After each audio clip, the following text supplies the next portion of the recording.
নিজেদের সবশেষ ম্যাচেও হেরেছিল Inter Miami. Lionel Messi goal করার পরও আর্জেন্টাইন তারকা আজও গোল করলেন, তবে আজও জয়টা অধরাই রয়ে গেল তার। ৩-৩ গোলে ড্র করেছে তার দল মায়ামি।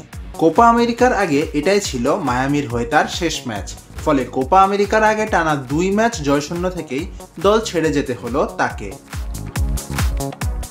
কোপা আমেরিকার এবারের আসর বসছে যুক্তরাষ্ট্রে, যেখানে এখন আছেন মেসি। দলের সঙ্গে তিনি যোগ দেবেন আগামীকাল সোমবার। তার আগে আজই শেষ ম্যাচ ছিল তার মায়ামির হয়ে।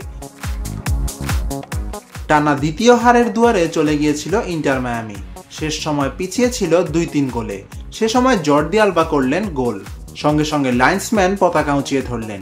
গোলটা শেষমেশ বাতিল হলো, আর ম্যাচটা ড্র করা হতো না মায়ামির। তবে শেষমেশ ভাগ্যটা অতটাও খারাপ হয়নি তাদের। ভিএআর দেখালো আলবা অনসাইডেই ছিলেন, ফলে গোলটা ফেরত পায় মায়ামি, সঙ্গে একটা পয়েন্টও। শেষ মুহূর্তে আলবার ওই গোলেই ৩-৩ ড্র নিয়ে মাঠ ছাড়ে মায়ামি। এই ড্রয়ের পরও অবশ্য মেজর লিগ সকারের ইস্টার্ন কনফারেন্সের শীর্ষেই আছে দলটা। তাদের চেয়ে ২ পয়েন্ট পিছিয়ে নিকটতম প্রতিদ্বন্দ্বী সিনসিনাতি, তবে তাদের চেয়ে ২ ম্যাচ কম খেলেছে তারা।